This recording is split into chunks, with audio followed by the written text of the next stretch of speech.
नमस्कार, मैं विक्रम सिंह कश्यप और आप देख रहे हैं आज की आवाज। दोस्तों, आज आजाद भारत के अंदर आजाद भारत की मीडिया और आजाद भारत के लोगों के लिए कितना आसान हो गया कि नेहरू जैसी महान हस्ती के ऊपर उंगली उठाना। जब भी देश के अंदर कोई घटना होती है तो लोग उस वर्तमान घटना को नहीं बताते, बल्कि कहते हैं इसका जिम्मेदार जो है असल मायने में वो नेहरू है।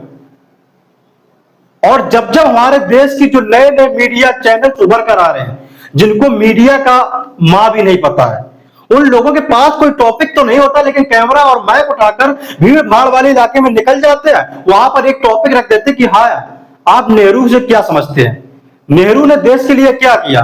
तो उन तमाम भीड़ में से एक बुद्धिजीवी और ज्ञानी व्यक्ति निकल कर आता है जो नेहरू के बारे में बहुत कुछ अच्छी अच्छी जो जानकारी है, जो सोशल मीडिया यानी व्हाट्सएप यूनिवर्सिटी से पढ़कर आता है, और उनके बारे में अनाप शनाप बककर अपने आप को फेम और लाइट में रखने के लिए कुछ भी अनाप शनाप बक जाता है। और जिसको देखने के बाद हमारे देश की तमाम और ऐसी जनता, तमाम और दर्शक भी नेहरू जैसी महान हस्ती के लिए गलतफहमी मन में बैठा कर रखते हैं। असल मायने में वो कोई बुद्धिजीवी व्यक्ति नहीं होता जो नेहरू जैसी महान हस्ती की बेइज्जती करता है या फिर उनके बारे में अनाप शनाप बकता है, बल्कि वो किसी एक पार्टी का एजेंडा चलाने वाला, किसी एक पार्टी का समर्थक और दूसरी पार्टी को गिराने के लिए उनकी इमेज को खराब करता है। लेकिन अगर आप भी ये सोच रहे कि जवाहरलाल नेहरू ने आखिरकार 16 साल देश के प्रधानमंत्री रहने के बाद आखिरकार उन्होंने देश के लिए क्या किया, तो आप लोग हैरान मत होइए।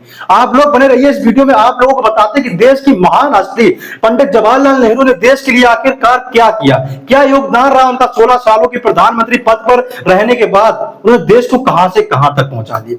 तो दोस्तों, सबसे पहले शुरू करते हैं कि जो देश का पहला प्रधानमंत्री सन 1947 ईस्वी में पंडित जवाहरलाल नेहरू को चुना गया। तो पंडित जवाहरलाल नेहरू जिस वक्त देश के प्रथम प्रधानमंत्री बने, उस वक्त भारत की जो जीडीपी थी वो 2.7 लाख करोड़ रुपए थी, जो विश्व की दुनिया भर की मात्र 3% जीडीपी में आती थी।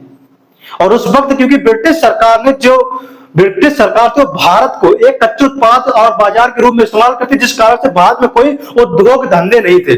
और इस वक्त जब पंडित जवाहरलाल नेहरू भारत के प्रधानमंत्री बने थे 1947 में, तो भारत का बजट आया था 147.1 करोड़ रुपए था, जो आज के पिछले वित्तीय वर्ष की अगर बात करें तो उसका मामले में उसकी क्षमता, उसकी तुलना में मात्र किसी एक डिस्ट्रिक्ट की बराबर है, उससे बहुत कम था।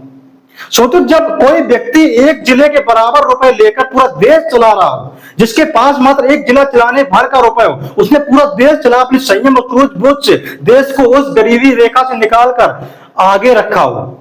और अब आपको पता होगा देश की जो प्रति बजट आया था उसका जो 47.65 लाख करोड़ रुपए हो चुका, जो लगभग 24,187.81 लाख करोड़ रुपए है, गुना बढ़ चुका। 24,187.81 गुना बढ़ चुका है। और उस वक्त सोचो, जब एक जिला चलाने तक का रुपए था भारत के पास, उस वक्त उसने पूरा देश चलाया। और न केवल देश चला बल्कि कई ऐसे संस्थानों की स्थापना करी जिसको जानने के बाद शायद आप आश्चर्यचकित रह जाओ।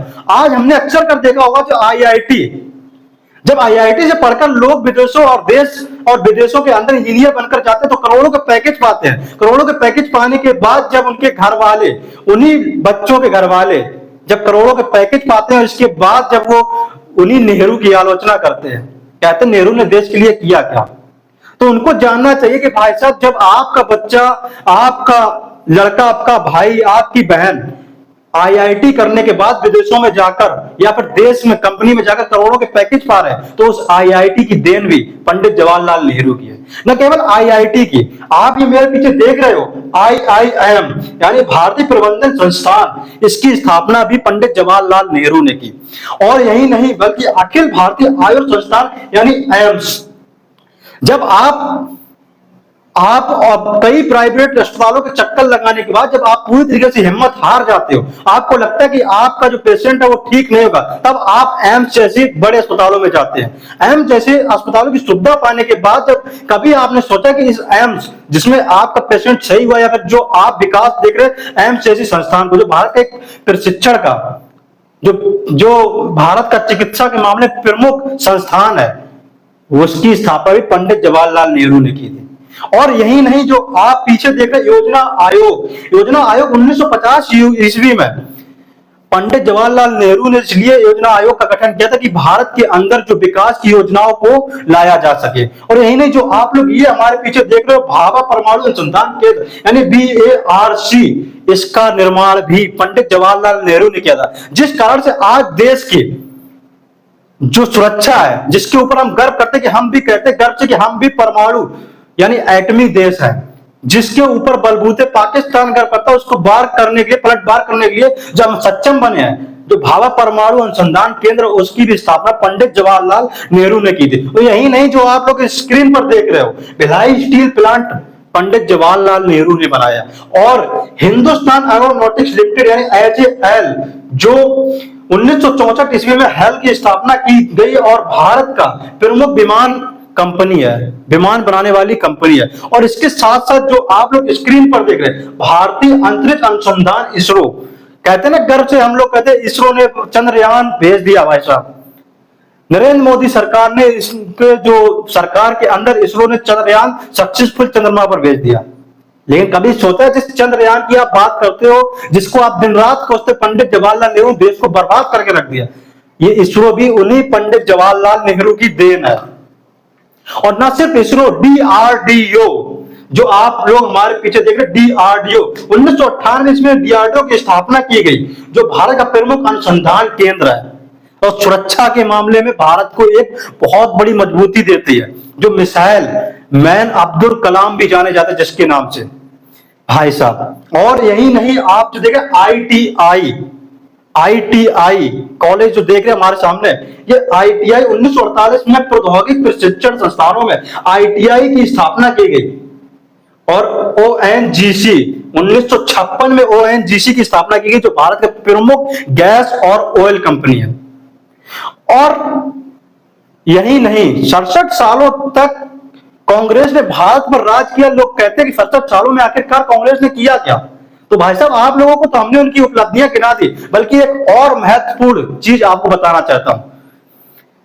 1947 से लेकर सन 2014 तक जो कांग्रेस सरकार थी, उसने 55 लाख करोड़ रुपए भारत के ऊपर कर्जा किया था। और 55 लाख करोड़ रुपए कर्ज होने के बावजूद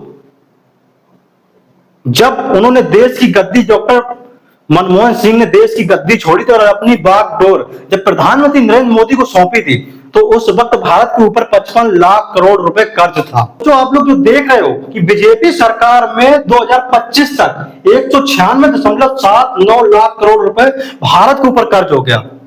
और अगर आप इसकी बात करें, मात्र 11 सालों में भारतीय जनता पार्टी ने 140.92 लाख करोड़ रुपए कर्ज ले लिया, जहां 67 सालों में मात्र 55 लाख करोड़ रुपए कर्ज था भारत के ऊपर, जिसको हम दिन रात कोसते रहते हैं। और आप सोचो उस व्यक्ति के बारे में जिसने मात्र 11 साल में 140.92 लाख करोड़ रुपए कर्ज ले लिया, उसको तो हम देश का मजबूत प्रधानमंत्री कहते हैं। और जिसने मात्र 16 साल के अंदर इतनी सारी सुविधाएं देश को देकर उस देश को मजबूत हाथों में सौंप दिया, उसको तो हम दिन रात गालियां देते हैं। आप लोगों को क्या मानना है, कमेंट में जरूर बताएं।